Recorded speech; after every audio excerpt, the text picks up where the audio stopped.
దేవుడు అంటున్నారు, మీకు ఒక రోజుకి 24 గంటలు ఇస్తున్నాను. ఆ 24 గంటల్లో మీరు ఏం చేయాలి? ప్రార్థనలో ఉండండి. మీరు ఏ జాబ్ అయితే చేస్తున్నారో జాబ్ అయిన తర్వాత, మీ ఇంటి పని అయిన తర్వాత మీరు వాక్యంలో ఉండండి, ప్రార్థనలో ఉండండి, నా గురించి జీవించండి. ఎందుకైతే అపవాది ఎదురు చూస్తుంది. ఈ టైం గురించి ఒకవేళ ఆలోచిస్తే, ఎప్పుడైతే మేము జన్మించామో ఆ రోజు నుంచి ఈ రోజు వరకు ఎన్ని టైం వేస్ట్ చేస్తాం, మేము ఎన్ని టైంలు వేస్ట్ చేస్తాము. హల్లెలూయా. ఎన్ని టైం వేస్ట్ చేస్తాం మీరే ఆలోచించాను. నేనే కూడా నా యంగ్ ఏజ్లో చాలా టైం వేస్ట్ చేశాను. ఎందుకైతే నాకు దేవుడు భయము, వాక్యము భయము ఆ టైంలో లేదు. ఇప్పుడైతే సేవాకి నేను వచ్చాను, ఒక్క వాక్యము నాకు ధైర్యం ఇస్తుంది అన్నమాట, నేర్పిస్తుంది నాకు. అప్పుడు నేను ఏం చేశాను, దేవా నాకు క్షమించు. ఈరోజు యంగ్ పిల్లలు ఉన్నారు, స్కూల్ కాలేజ్కి తల్లిదండ్రి కష్టపడి పంపిస్తే చదువు విషయంలో వాళ్ళు కూడా టైం వేస్ట్ చేస్తున్నారు. సినిమాకి వెళ్తారు, ఇక్కడ పార్క్కి వెళ్తారు, రెస్టారెంట్కి వెళ్తారు, టైం వేస్ట్ అవుతుంది కదా. దేవుడు అంటున్నారు, మీకు నేను 6 రోజు ఇచ్చాను మీ కుటుంబం గురించి. ఆ రోజులో మీరు కష్టపడిన తర్వాత మీ కుటుంబం గురించి, మీ ఆత్మీయ గురించి మీరు ప్రార్థనలో ఉండండి, టైం వేస్ట్ చేయకుండా. అలాగే విశ్రాంతి దినాలు నా దగ్గరికి రాండి అని పిలుస్తున్నారు. అయితే మేము చేస్తున్నామా?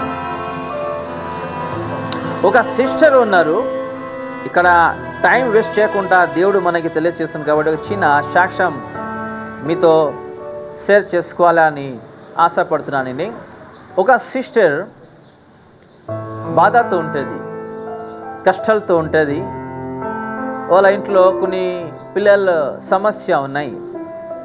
ఎప్పుడు వాళ్ళ ఇంటికి వెళ్తే సిస్టర్ ఏడుస్తూ ఉంటుంది, సంఘంకి వస్తే కూడా ఏడుస్తూ ఉంటుంది, వాళ్ళ కుటుంబ విషయమో చెప్పుకుంటూ.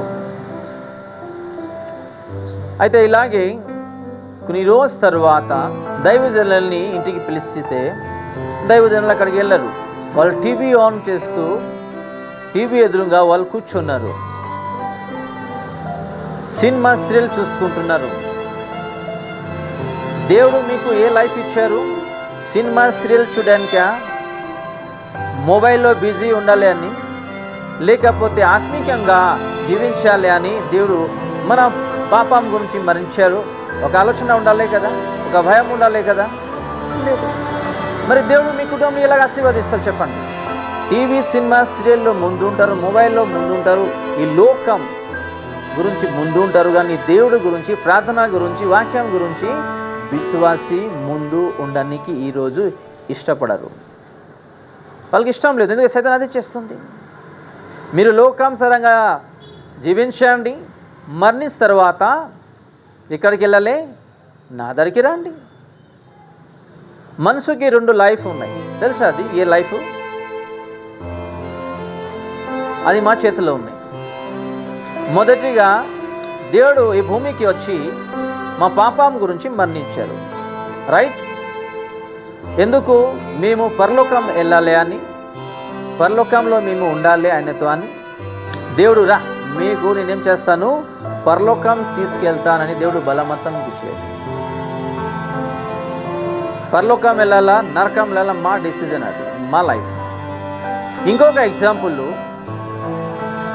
ఒక పాప అయినా ఒక బాబు అయినా, పాప అంటే అది నేను డాక్టర్ అవ్వాలి, బాబు అంటారు నేను ఇంజనీర్ అవ్వాలి. వాళ్ళ డిసిజన్ ఏమైనా మేము మార్చగలుగుతామా? ఎందుకైతే పాప అంటుంది నేను డాక్టర్ అవుతాను, బాబు ఏమంటున్నారు నేను ఇంజనీర్ చదువుతున్నాను.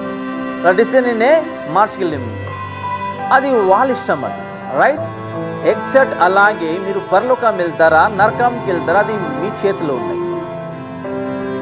హల్లెలూయా. అది మన చేతిలో ఉన్నాయి. ఈరోజు ఇలా జీవిస్తున్నాము, దేవుడు ఇచ్చిన టైంని వేస్ట్ చేయకుండా జీవిస్తున్నామా, లేకపోతే పరలోకం వెళ్ళాలి అని ఒక నిర్ణయం తీసుకుంటూ ధైర్యంతో ఇది జీవిస్తున్నామా?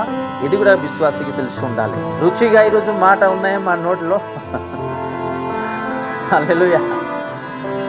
ఈ మాట అయితే మేము ఈరోజు భార్య దగ్గరే కానీ, భర్త దగ్గరే కానీ, పిల్లల దగ్గరే కానీ, కుటుంబం దగ్గరే కానీ, విశ్వాస దగ్గర ఏదైతే మాట్లాడుతున్నామో రుచిగా ఉందా ఈరోజు చెప్పండి? ఇంట్లో అయితే మంచి రుచిగా ఆహారం మేము ప్రిపేర్ చేస్తాము, రైట్? అది బిర్యానీ అయినా, చికెన్ అయినా, చాప్ అయినా, ఏదైనా రుచిమైన ఆహారం మేము ప్రిపేర్ చేస్తాం. కానీ నోటి నుంచి మాట అయితే వస్తుంది, అది రుచిగా ఉందా అది చెప్పండి? ఉప్పు టేస్ట్ ఏదైతే ఉన్నాయి ఆ టేస్ట్లాగా ఈరోజు మేము జీవిస్తున్నామా? మాట అలాగే ఉందా? మాకి ఒక ఉప్పులాగా మేము కూడా జీవించాలి, ఒక ఉప్పు టేస్ట్లాగా మేము కూడా జీవించాలి అని వాక్యంలో మేము చూస్తున్నాము.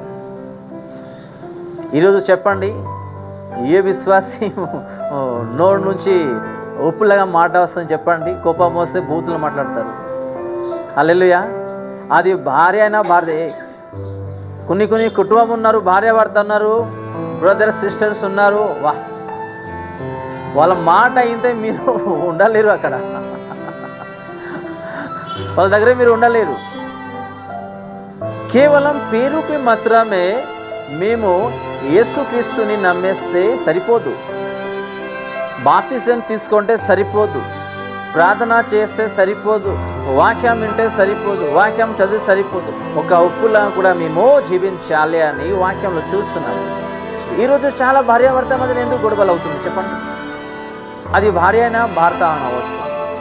మాట ఉప్పులాగా లేదు కాబట్టి, మాట టేస్ట్ లేదు కాబట్టి, మధురమైన మాట లేదు కాబట్టి ఈరోజు భార్యాభర్త మధ్యనే గొడవ అవుతున్నాయి. ఒక చిన్న మాట చెప్పండి, ఏ మాట అయితే చెప్తున్నారు ఆ మాటలో అక్కడ అర్థం ఉండదు, ఏముండదు. ఎదురుగా పర్సన్కి బాధ అవుతుందా, లేకపోతే ఈ మాట మంచిది కాదా, ఆలోచన లేకుండా మాట్లాడతారు కాబట్టి ఇంట్లో గొడవ అవుతున్నాయి. ఎన్ని కుటుంబం ఈరోజు ఇలాగున్నారు, భార్య భర్త సపరేట్ ఉంటున్నారు, వేరేలకు పెళ్లి చేసుకుంటున్నారు, ఒక్కొక్క మాట వాళ్ళని కొట్లాడుతున్నారు, బ్రదర్స్ మందు తాగుతున్నారు, సిగరెట్ తాగుతున్నారు. ఎందుకు? మన మాట మంచి ఉండాలి, లేకపోతే ఇలాంటి పరిస్థితి మనకి వస్తుంది. ఇక్కడ ఏం రాయబడి ఉన్నాయి ఇంకోసారి రిపీట్ చేద్దాం, ముగిస్తాం.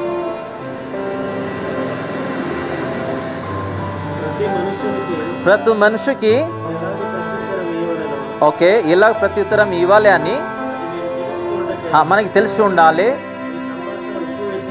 ఓకే, ఆమేన్. మన మాట ఒక రుచిగా ఉండాలి, మన శబ్దం ఒక రుచిగా ఉండాలి. ఎగ్జాంపుల్, భారత ఏదైనా కోపిస్ట్ అనుకోండి, మీరు ప్రేమతో మాట్లాడి అని ఇలాగైనా మార్చాలని మీరు ట్రై చేస్తే తప్పకుండా ఒక రోజు ఆయన మార్చేస్తారు, దేవుడు అని మార్చేస్తారు. హల్లెలూయా. తాగుతున్నారు, మీరు ఇష్టసరం మాట్లాడితే ఎక్కువ తాగుతానే ఉంటారు, రైట్? ఒకవేళ సిగరెట్ అలవాటు ఉన్నాయి, మందు అలవాటు ఉన్నాయి, లేకపోతే ఏదైనా ఒక అలవాటు ఉంది అనుకోండి, మీరు ప్రేమ చూపిస్తే ఏమవుతుంది? ఆ ప్రేమ వల్లేనే ఒకరోజు ఒకవేళ ఈ అలవాటు ఉన్నాయని మీరు ప్రతిరోజు రకరకాల మాట చెప్తే ఇంకా ఎక్కువ అవుతుంది, కానీ అది తగ్గదు అన్నమాట. హల్లెలూయా.